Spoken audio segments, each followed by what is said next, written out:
Senhoras e senhores deputados, esta tribuna, senhor presidente, primeiro para dizer que venho sendo possuído de uma preocupação, que eu nunca imaginei que ministros do Supremo Tribunal Federal fossem tão mobilizados para entrevistas, estão loquazes como falam, mas falam respondendo aquilo que é perguntado, com a possibilidade de edição a posteriori. Nós não sabemos exatamente o teor de todo o diálogo travado entre o repórter que faz a entrevista e o ministro do Supremo. Porque eu já proclamei aqui, eu fui constituinte, sou lá um dos signatários da Constituição Cidadã, de 5 de outubro de 88. E, obviamente, como muitos, eu sei que o impeachment integra o texto constitucional. Portanto, perguntar a um ministro do Supremo se impeachment é golpe, um ministro do Supremo, loquaz, legalista e inoportuno, porque a introspecção há de ser um dos atributos para o exercício da magistratura. Consciente da crise, o ministro fala o óbvio: impeachment não é golpe. Cabe o julgamento ao Congresso Nacional, à Câmara dos Deputados, autorizando, o Senado acolhendo ou não a denúncia que vem da Câmara dos Deputados. Não cabe ao Supremo julgar no processo de impeachment.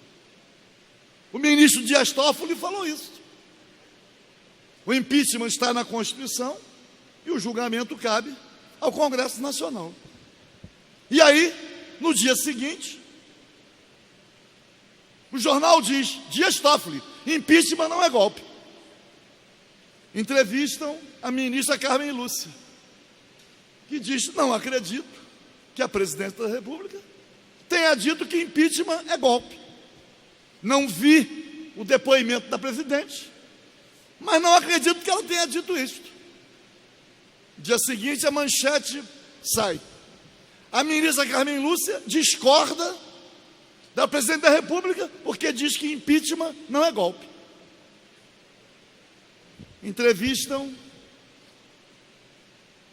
um outro ministro, quero lembrar o nome, é o ministro Celso Mello, que, aliás, como decano do Supremo Tribunal Federal, foi o responsável por rebater, em nome do Supremo, as afirmações feitas pelo ex-presidente Lula numa gravação telefônica. Nem quero discutir a divulgação,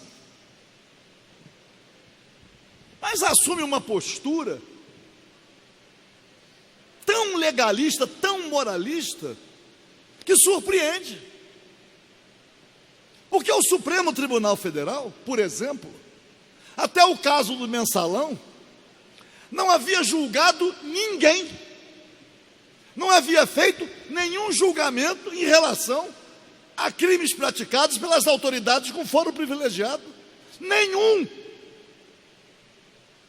Imaginar, por exemplo, que o ex-deputado Pedro Correia, com quem convivi quando estive no Congresso Nacional, na sua delação premiada, e isto foi divulgado, mas sem a orquestração a que estamos acostumados, disse que o presidente Fernando Henrique Cardoso corrompeu congressistas para aprovar a emenda da reeleição, que até então a nossa República não admitia a reeleição de presidente da República.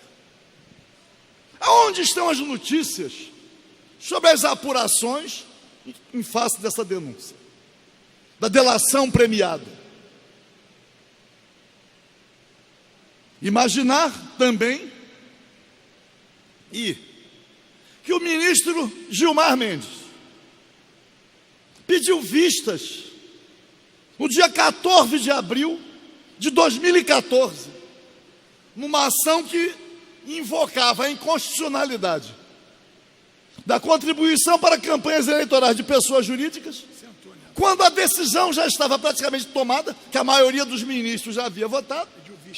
Ficou de 14 de abril de 2014 e ninguém cobrou dele devolver o processo com o seu voto.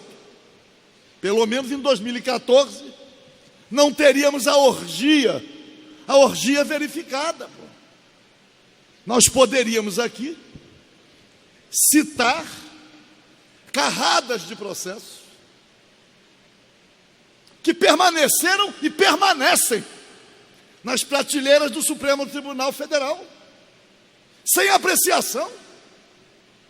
Agora mesmo, há pouco tempo, várias ações contra o senador Jader Barbalho, como em relação a outros. As ações prescreveram, que o Supremo Tribunal Federal não julgou em tempo hábil. E aí, senhor presidente, é claro que ninguém pode ter dúvidas de que impeachment não é golpe. Mas como nós podemos admitir estarmos diante de um golpe? Porque para que haja o impeachment, é preciso que haja a prática do crime de responsabilidade. Crime de responsabilidade que é perfeitamente identificável de acordo com o procedimento. O tipo está na Constituição. O tipo penal, crime de responsabilidade. Óbvio que ainda não há nenhum ato praticado pela presidente da República que possa caracterizar a prática de crime de responsabilidade. É claro que impeachment não é golpe, mas o golpe está na motivação invocada. E aí, para quem sinceramente defende um Estado democrático de direito, é possível concluir a banalização, a fragilização. Qualquer então futuro presidente da República estará submetido a esta possibilidade. Basta orquestrar alguns setores da sociedade, mobilizar pessoas de boa fé que querem ver superada a clamorosa corrupção, ou atribuindo qualquer outra coisa a quem está no governo. A mídia patrocinando escandalosamente, seletivamente. Nenhum presidente da República terá estabilidade. Nenhum. Se de um lado o impeachment não é golpe, o golpe é verificado no motivo alegado, porque não há a prática de crime de responsabilidade. É a Câmara dos Deputados que vai julgar. Ninguém tem dúvidas quanto a isso. Mas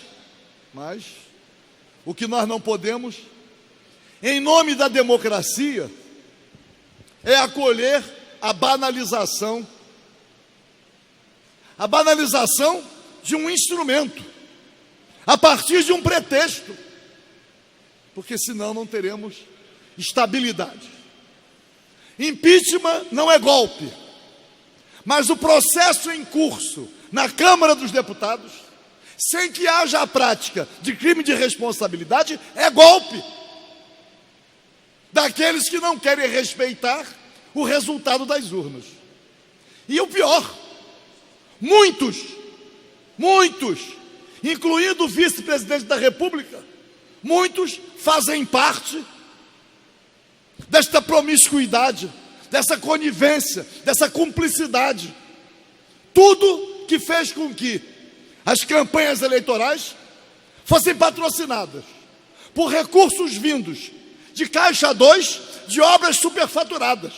A presença daquilo que já deveria ter sido concluído no Supremo Tribunal Federal, antes da eleição de 2014, para que as grandes empreiteiras, os grandes conglomerados econômicos, filiados a Firjan, Fiesp, Fenaban e todas as instituições que reúnem os grandes empresários, não pudessem contribuir. Porque, na verdade, são eles os grandes corruptores.